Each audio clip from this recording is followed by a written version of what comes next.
तो आज मैं जा रही हूँ अपने घर वादिया सोन से कैसर से वापस लाहौर। और यहाँ हम अपने गांव अंगा से निकले और अंगा से जब हम कुफरी मोड़ की तरफ जा रहे होते हैं तो पहले हम गुजरते हैं सादिकाबाद से।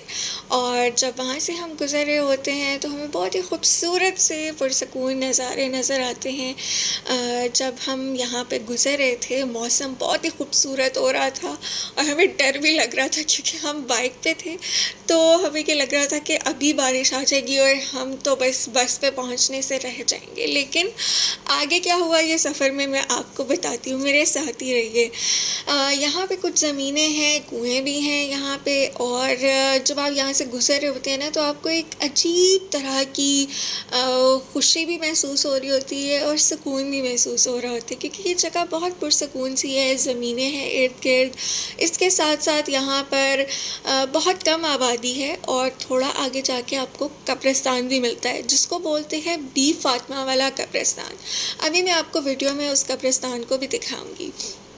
जी, तो अब आ गया है ये कब्रिस्तान। यहाँ पे बहुत सारी कब्रें हैं और जब भी आप किसी कब्रिस्तान के पास से गुजरें तो वहाँ उनको जो है सलाम ज़रूर करें और उनके लिए कुछ पढ़ें भी सही, क्योंकि ये वो चीज़ है जो हम किसी को भी दे सकते हैं जब वो इस दुनिया से जा सकता है, क्योंकि उन्हें ज़रूरत होती है हमारे पढ़े हुए कलाम की और ये हक भी है उनका हमारे पर। जी, तो आगे जी हम सोड़ी की तरफ जा रहे हैं। अब सोड़ी जो है वो काफ़ी ख़तरनाक किस्म के मोड़ हैं, लेकिन ये बड़ा खूबसूरत सा 2 मिनट से भी कम का एक सफ़र होता है।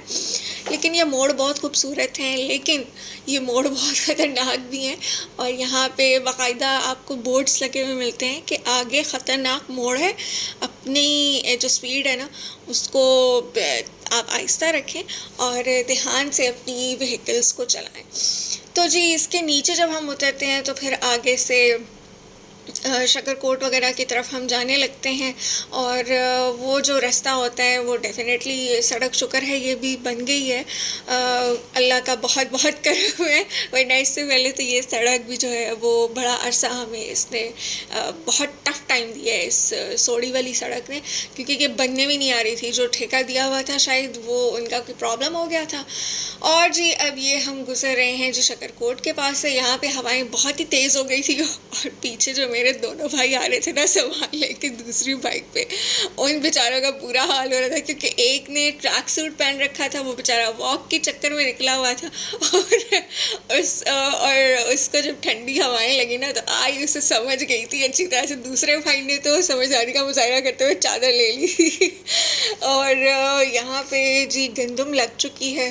गंदम की अभी फसल बहुत छोटी है। दूसरे शहरों की निस्बत हमारे यहाँ इलाका जो है वो बारानी है और यहाँ पे जो है टाइम फ्रेम और चीज़ें इसलिए डिफ़र कर रही होती हैं। तो अभी गंदम बिल्कुल अभी तैयार नहीं हुई है, अभी बहुत जो है वो छोटी छोटी सी है। अभी इसे बड़ा होना है और फिर इसे पकना है और फिर इसे कटना है और फिर इसे तकसीम भी होना है। होपफुली जब मैं अगली ईद पे जाऊँगी तो उस वक़्त तक गंदम कट चुकी होगी। सफ़र जो है वो मज़े का शुरू हो रहा था और यहाँ पे आके ना हमारे ऊपर एक एक आध बूंदें गिरना शुरू हो गई थी। हम बिल्कुल इस वक्त नौशहरा के पास थे और जैसे ही हम नौशहरा पहुँचे अच्छी खासी बूंदाबांदी शुरू हो गई। और यहाँ हम लोग बस का जो एक वो छोटा सा रूम बना हुआ है वहाँ पे खड़े हुए थे और देख रहे थे कि अल्लाह बस में बैठने तक तेज़ बारिश ना आए।